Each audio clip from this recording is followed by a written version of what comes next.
Welcome back to Right in the West podcast, where we interview some of the top names in Western storytelling today. I'm your host, Tyler Offhammer with Cowboys and Indians Magazine.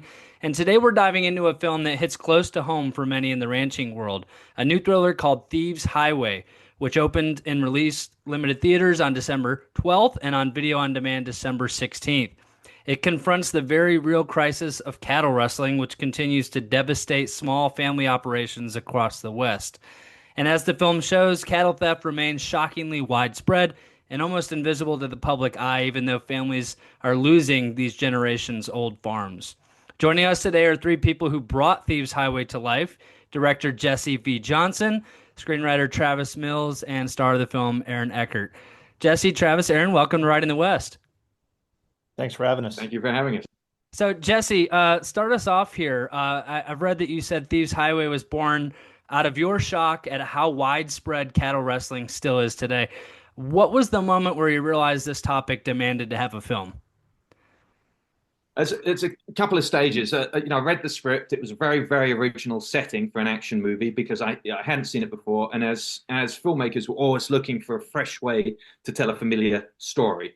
And this backdrop was something I didn't know existed. I wasn't really familiar with it. I mean, I understood cattle wrestling existed. I've watched westerns from my youth. So I did a little research on it, but initially there was something in the script, and I think the co-writer Travis was JD, and JD had been an Arizona Ranger, correct? So Yes, there were these details, these very, very interesting motifs that made the script feel authentic, and this is what you're looking for. This is what it's the magic sauce, that the special sauce that makes a script sort of, it's no longer just someone's imagination or based on other movies. There's something in there that's tenuous and real and tactile and jumps out at you and goes, wow, this is interesting. These characters have a real grievance. It's based in fact. When I did my research, and I did before committing to Travis, he'd given me the script. We were working together. He was very passionate about it, which got me sort of interested. We both knew we loved westerns. Travis is an absolute film buff, a walking encyclopedia when it comes to the older westerns, and so that I knew there was something to it if he liked it. I did my research and found these incredible characters, these stock detectives and cattle cops, that in many cases, men and women, not all men, the women are really interesting characters too. They carry a gun, a pair of pliers, a notepad, and they are in charge of overseeing hundreds of thousands of square miles of farmland. One person, two people. If and a crime amongst desperate meth addicts in 80% of the cases who are perpetrating their crime nighttime, with against one lawmaker who, if they called for backup, that's 2-3 hours before anyone's going to be there, if anyone ever could make it there and find their way to where this crime was taking place. It's hair raising, and this is happening now in the 21st century. And the fact that no one's made a movie about it seemed absolutely absurd to me. So I dug into it with all my claws and my teeth and said, we got to do this, we got to make it, and I'd worked with Aaron before. He lives on I think a mile and a half of riverfront with in Montana with cattle on his property. He understands this from a grassroots perspective, and he also understands this kind of lifestyle, these kind of people that live this rugged existence where cell phones don't work, where the internet and your Instagram followers and how many likes you have are just not important. They don't mean a thing out there. Out there, all that matters is your ability to survive, because if you make a mistake in the morning with what you pack, you may die because you're not prepared for the evening's weather change. This is interesting. So the script appealed to me immediately, and then the more research I did, it became something that I had to make, and it became a passion project, which is dangerous because you end up working for less money and for less time. But it's very proud of the work that everyone's done, and the script that I hope I've done justice to the script that Travis wrote, and I hope that I've done justice to the incredible work and character that Aaron created, that everyone else looked at and drew inspiration from, and on set and in the cast. So, Well, thank you, Jesse. Thank you. And Travis, you've got a long history with Westerns. I think you once famously made 12 in 12 months, and we'll get back to that a little bit later. But why was this a passion project for you? And what about this story really sparked your interest as a writer? Yeah, on some of my previous Westerns, I met a guy named JD Pepper who acted in some of them in small roles. And, we got to talking on set, and he told me that cattle rustling is still a thing, which is something that I was not aware of. I think most people are not aware of. They think of that's the Old West, right? But he's like, no, it's happening all the time. And he had worked as a livestock officer. So he started just telling me stories like, this little thing happened, that little thing happened. I thought, okay, this is a movie, right? And then I so what if we had a Die Hard type situation, one lone cop versus these rustlers? And I would just throw him ideas. Is this realistic? And he'd say, no, that's silly. Don't do that, right? And I just slowly pieced together a believable narrative. And he helped me along the way to make sure that it wasn't something that, people in the heartland of America are going to look at and laugh at. I just think is super important, especially with the Taylor Sheridan stuff, the popularity of that. We see what modern Westerns do in the marketplace. And it's important that people that live that lifestyle watch the film and see that it reflects their lifestyle. And then in terms of Jesse, we were working on a project in Hungary. He was directing, I was producing, and we're talking about Bud Bedecker, Anthony Mann, all these directors, and I thought, Jesse's the right director for the script, which was called Range Detective at the time, right? Very old school, Yeah. very pulpy. So I gave it to him, and it was great. He loved it. Well, and Aaron, Jesse mentioned your personal connection not only to the West but also to cattle in the land. And how did you get involved with the project? And did you feel a responsibility, kind of taking on this role that is really affecting a lot of real world people in the West? Oh, I think you're on mute there, Aaron.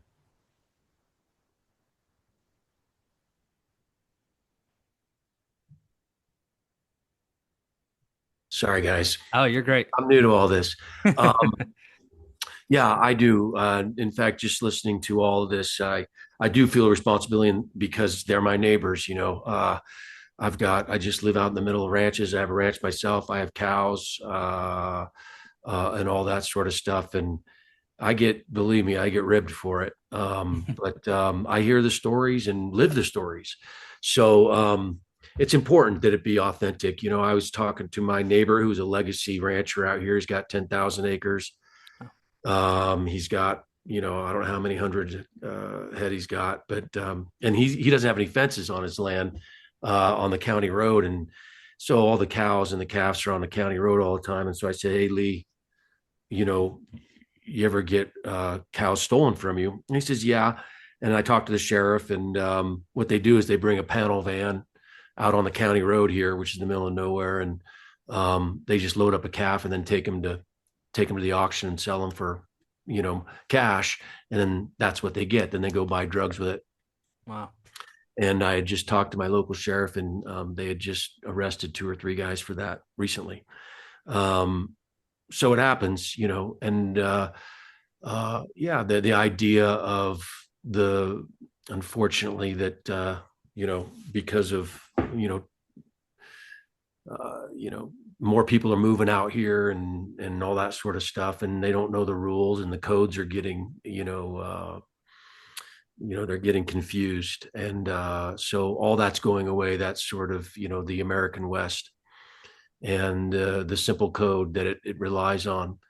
And so I enjoyed making the movie for that reason, obviously, and then obviously running around and hitting people and shooting people and stuff like that's always fun too. Oh yeah, for sure, for sure. What and Jesse, I'd love to turn toward the tone of this film. It struck me as gritty, contemporary, very authentic to what we're seeing in the world today. And some of your other films kind of had that real character driven. Like I think of Hell Hath No Fury, Chief of Station.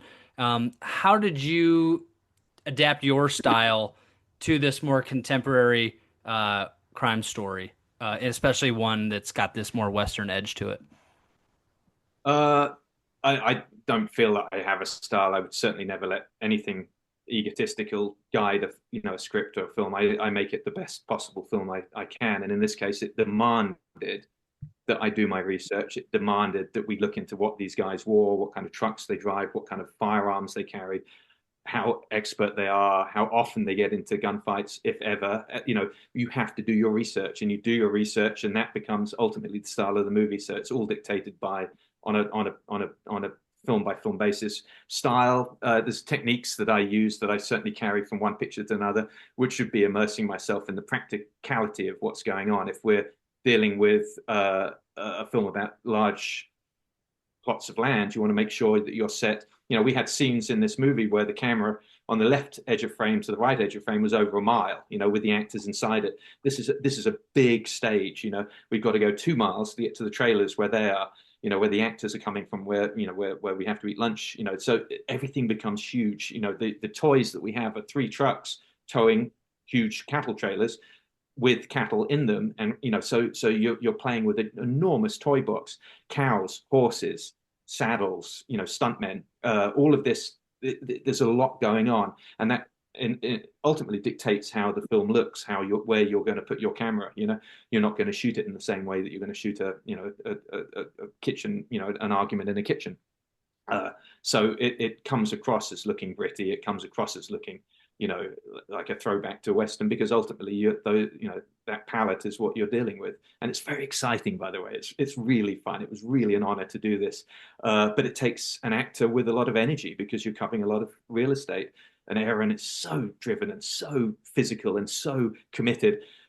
He's there at every step of the way, and most of the shots in this movie, Aaron, it felt like we were doing shot after shot where he's running with a rifle, with cowboy boots and hat on, sprinting, jogging, never walking anywhere, always running his place, and that takes it out. I mean, you see this in the movie, and he's running 3 or 4 miles. Now, to film that movie, he's got to run those 3 or 4 miles, mile and a half every shot, and we're filming with it, with the truck filming out of it.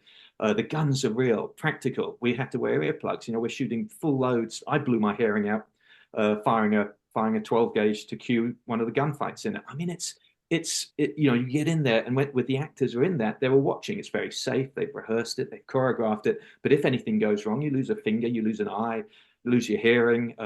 These are powerful things going off. There's squibs going off. There's cows charging out. Aaron's always putting himself in the line of danger, standing in front of the cows, in with the cows, with the guns, in the fight scene, not allowing a stunt double to take his place. It would certainly dictate to the overall feeling of the film, and I could take credit for it, but I would be really, really it's honest to be taking credit for it. So that would speak to your question about Yeah. how did I. Yeah. Well, and Travis, going to the script, I know you're a Western film buff, and I am as well. And because it's such a contemporary issue, but one that's been so pervasive throughout all of history of the West, did you intend for the story to be kind of a bridge between the past and what's now more contemporary and maybe a modern thriller, or did that story just kind of come naturally with the topic? Well, a film like Wind River, I thought worked really well because it incorporated all these themes that Aaron's talking about, the code of the West, Mm. into a modern setting. And I wanted to do something like that. I think there's a lot of potential there to transfer the themes of the Western and some of the Western aesthetic into a modern setting. And then, you don't have to deal with quite as many period elements, right? Which makes production a little bit easier. But yeah, and Jesse understood, Jesse knows the work of Bud Bedecker and Sam Peckinpah, and he even quotes Peckinpah's Western a couple times in the movie, if you caught That's that, awesome. right? But that theme of, entering your house justified and having a moral code, and the interesting thing about villains like the one that Devin plays in it is that they have their own code, and it's competing codes and all that stuff. So all of that's intentional, and hopefully the audience will appreciate it.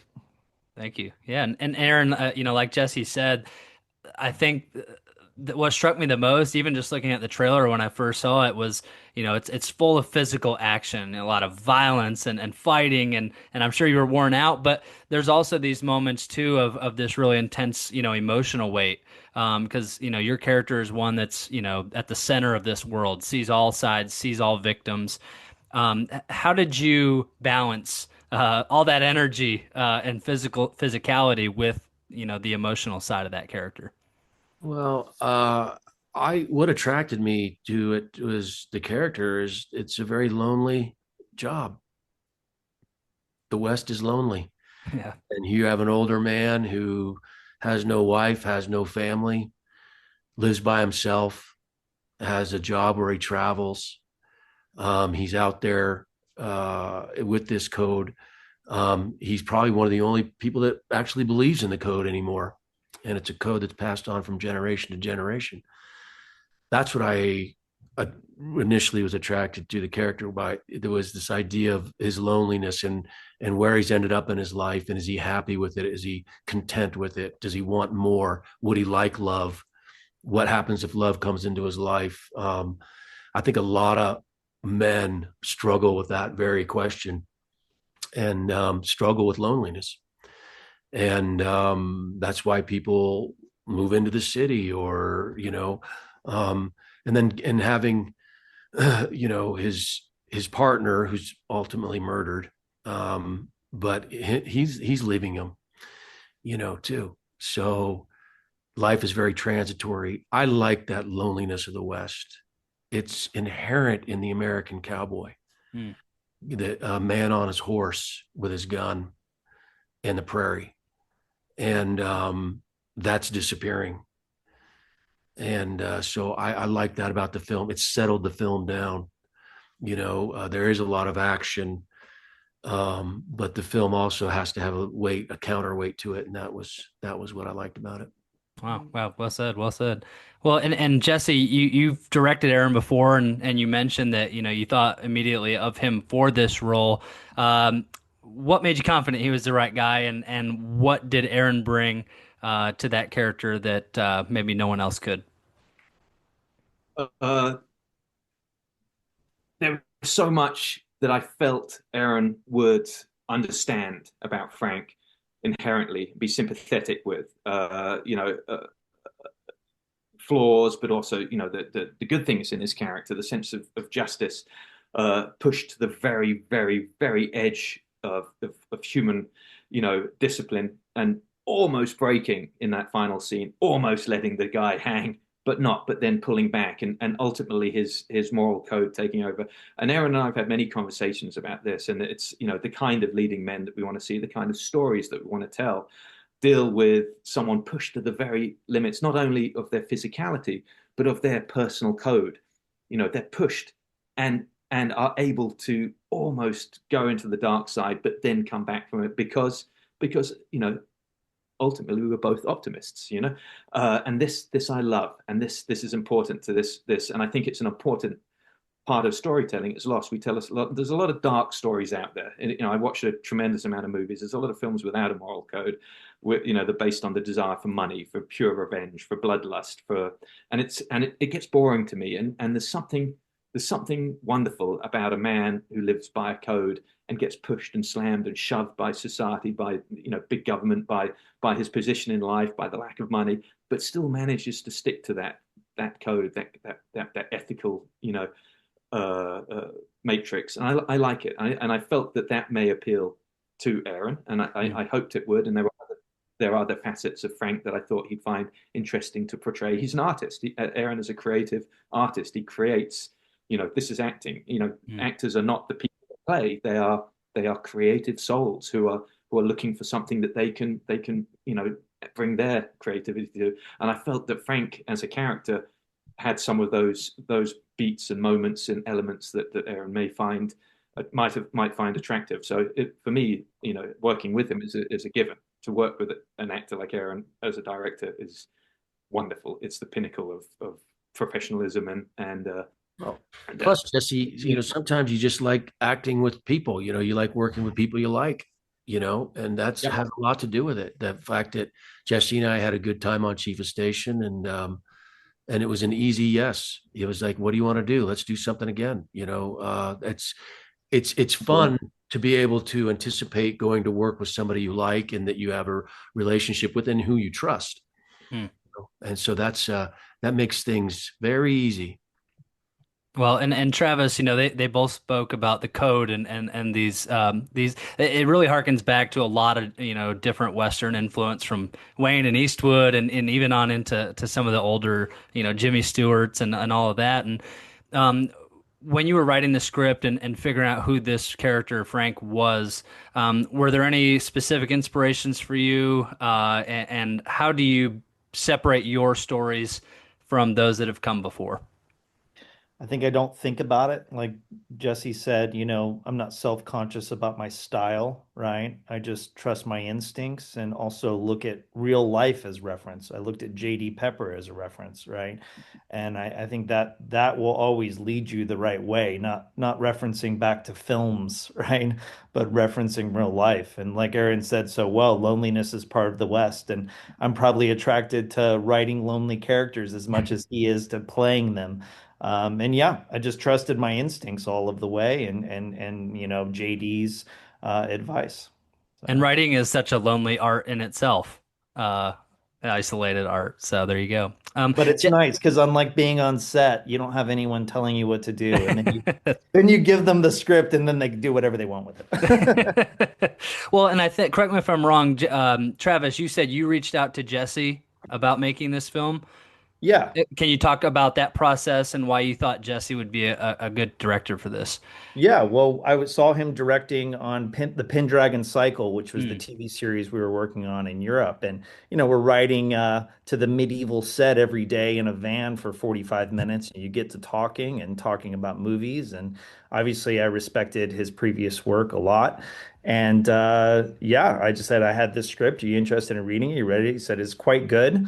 And Aaron would be perfect in it. I thought, wow, Aaron, I've been watching his movies since the days of Neil LaBute. I've been a fan. So it sounds like it would be just a perfect project. So I trusted him to take it and do his thing with it.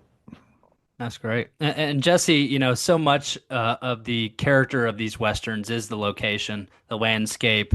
Um, can you talk for a second about where you guys chose to film, the thought process behind that, and then, of course, what that experience was like? I'll try and keep my answers short because I tend to ramble on. But the one of the big inspirations for this picture, I found out what the schedule was going to be, which was a very very short schedule. It's sort of a 2 week shoot. Uh, and you look at 12 days and you go, oh my gosh, is it possible? So I looked through some of the masterworks that I love that inspired me the most, and I found out that Ride Lonesome was shot in 12 days, which was the Bud Boddicker picture that they shot in Alabama Hills in Lone Pine. So I found out there was a museum there. Actually knew there was a museum there, and they have a Bud Boddicker section. So I decided, as part of my inspiration for this film, I'd make the pilgrimage to the Lone Pine Film Museum, which is wonderful and absolutely inspiring and fantastic. If anyone gets the chance, they should go visit it. It's in Lone Pine. And they have a section on Ride Lonesome, on Boudica, and the films he shot there. And I think Lucian Ballard shot that one, but Lucian Ballard's sort of codex to him when they would start a picture would be to find the best locations. They knew they didn't have the money, they knew they didn't have the time, so you find the best backdrop and you put your actors in there. And they were joking. They would say they could find the nails that were put in from when John Ford had scouted the place and set up his camera shots. So they'd look for those location markers on the ground to try and mimic those, and they'd find these great shots, and then they create the choreography and the blocking around that with Randolph Scott. And you watch the films and you think you're watching a huge movie because of these incredible rock landscapes behind it, just the depth to it all. So I took from that as much as I could. How did that film that was shot in 12 days become such a lasting, impressionable, wonderful movie? And what could we use from that? And so it meant, using the locations as much as possible. We worked very, very hard in Columbus, Georgia, looking for these shots that would give me depth. It's very flat there, and I wanted a little bit of undulating hillside because that gives you the feeling of space. Long roads that they have this wonderful orange clay dirt there, which is wildly different to to what I grew up thinking of dirt as. And I try to embrace the nature of it as much as possible. As I said earlier, we had shots on this where you're a mile and a half from left to right of frame with the cattle rustlers taking up the full space. and just really use the frame as much as possible. I worked with Jonathan Hall, who's a wonderful DP, very, very good. It meant the actors had to do everything physically. They had to move from one side of that frame to the other, and there was huge spaces. Aaron was running nonstop through this thing, really, really physical performance. But I knew he was up for that, and it was a collaboration of the highest order, and I'm very proud of what we pulled off in the time. And it's thanks to the script and to Aaron, whipping everyone and inspiring everyone and being there. Well, and Aaron, can you talk for a second about one, what that environment did in terms of your performance, having such a backdrop like that to perform against, and also how is that different than some of the films that maybe are set in more of a city environment? How does that connect for you and that character? Location extremely important because you're looking for reality. I mean, the whole idea of filmmaking is verisimilitude or whatever it is. You're looking for reality. So you don't have to act. You don't have to, you need a real cow there. So the audience, everything's tactile, and movies have moved away and gone on a green screen and all this sort of stuff, and you can feel the difference. So in Georgia, it was hot, dead summer. You have to have that. The sweat's real. The sweat on the shirt's real. All of it. The nights are hot. The crickets, the ticks, everything. All that plays a character in the movie. Whether you're filming in the fish market in New York City, by the way. I mean, I filmed a film where we shot in the fish market in New York City, did not shut it down. We didn't shut the cattle auction down here either. And it makes a big difference. You're with the real things.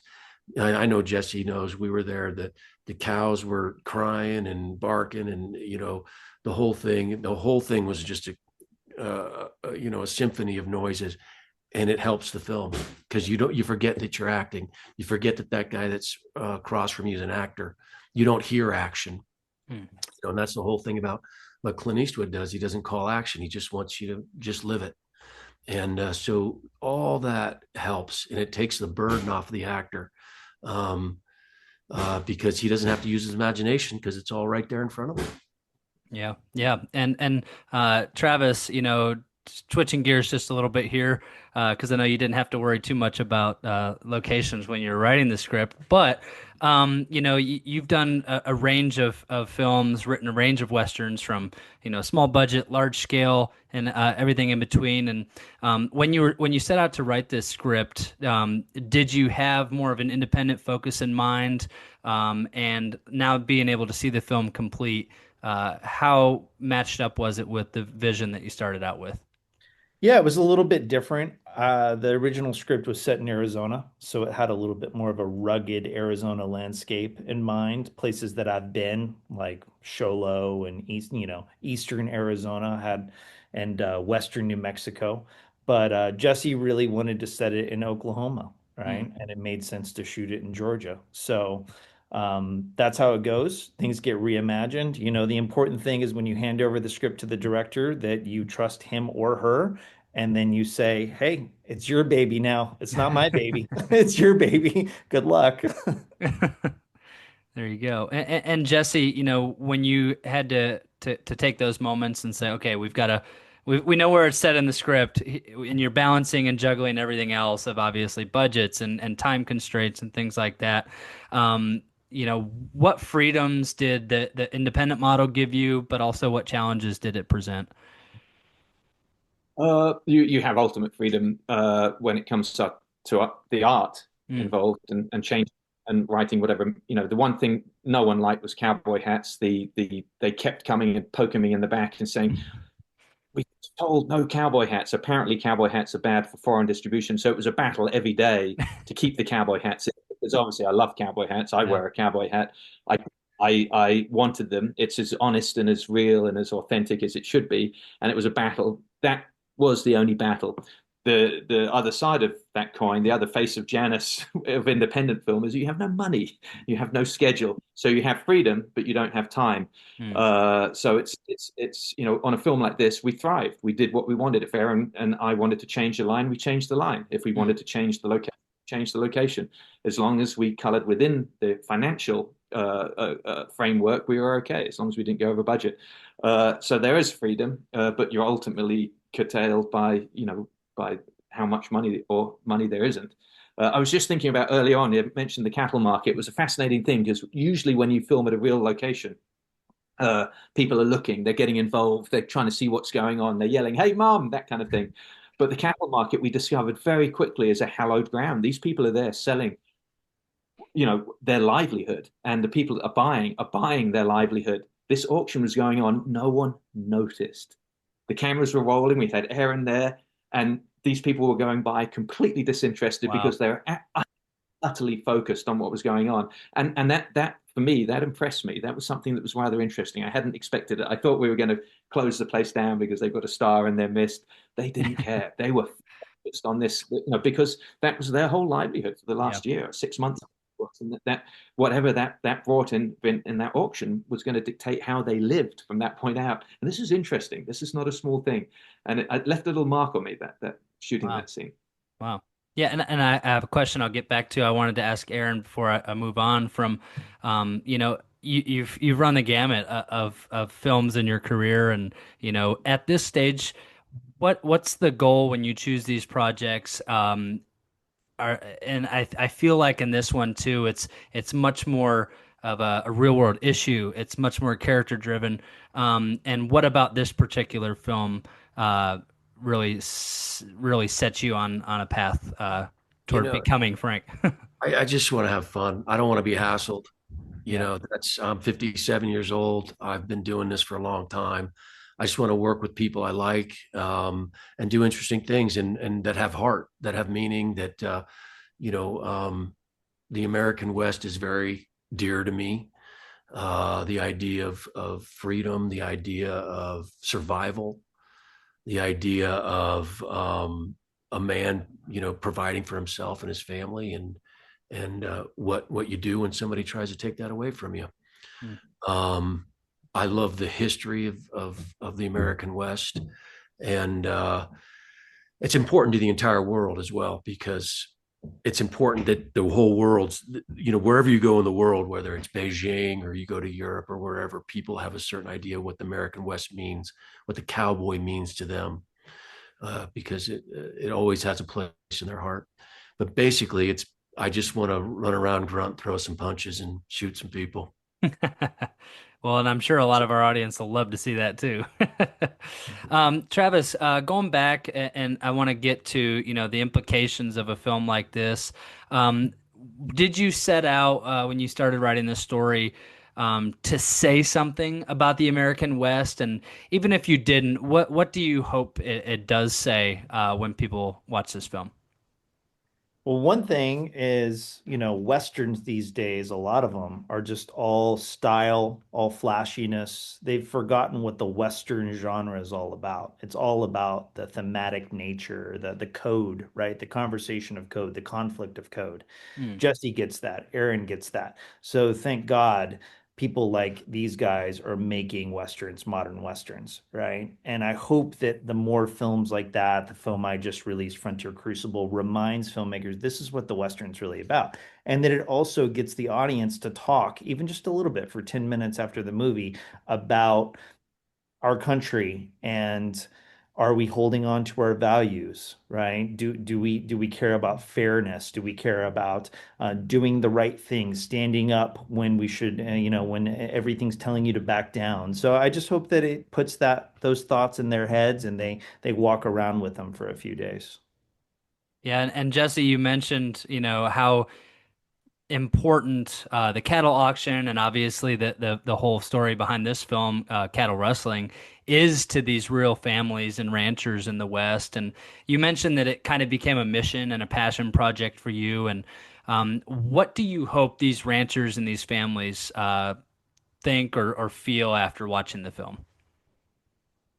Well, I think they'll laugh a little bit at it because it's obviously, we've we've made it quite an action movie out of what is, like most true crimes, is a mundane and rather boring committal by boring people, who are stealing, the very livelihood of good people, But ultimately, beyond all of that, beyond the details, I hope that they enjoy the fact that someone's recognizing what's going on here, and take some sort of peace from that away, knowing that they're not on their own, maybe, and that people are hopefully starting to notice, and something can be done about this. I don't know in what shape that would be, but at least that what they're going through, they're not having to do that on their own. Maybe. Maybe that's highfalutin kind of aspirations. I hope they enjoy the movie for what it is as well, but something, something that tactile, that they can say, look, it's been recognized at last. Right. Right. And Aaron, you might have the highest expectations because you said, these men and women are your neighbors.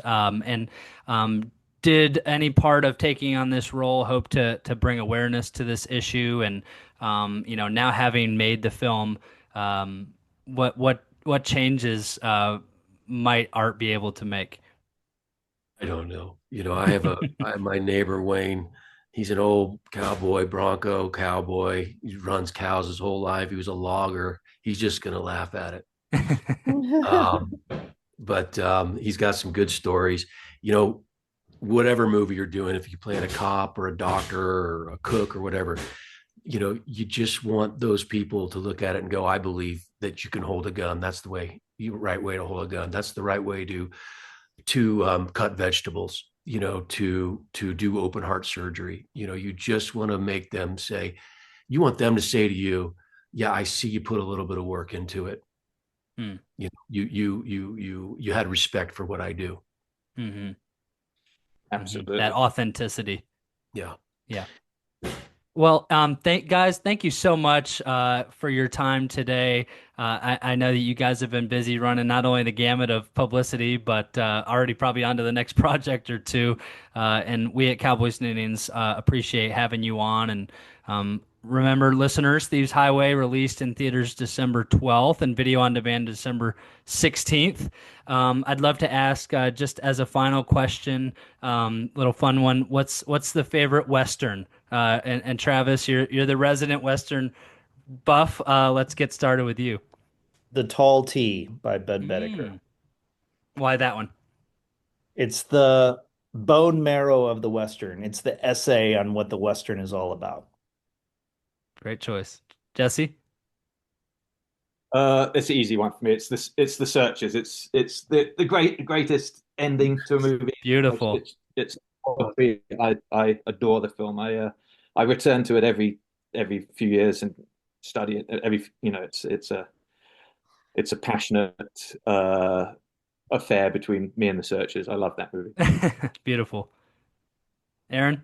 Oh, I don't know. I guess I went to film school, so I'll say Red River. I don't know. It's really the most is Clint Eastwood movies, man. I just love Hang 'em High and oh yeah. What was the Paint It Red? The one who painted red. I've got my own Good, the Bad, and the Ugly on there for you, Jesse. I mean, Clint, there's nobody like him. I worked with Clint when he was 80, 87 or 88, and he's still the most badass cowboy. So I'm going to go with Clint. The California surfer boy growing up. Who knew, right? Yeah, that's right. Well, gentlemen, I know you guys are busy. We appreciate it having you on so much. And if fans are out there listening, ready for another gritty action Western, tune in to Thieves Highway. Thanks, guys. Thank you very much. Take care.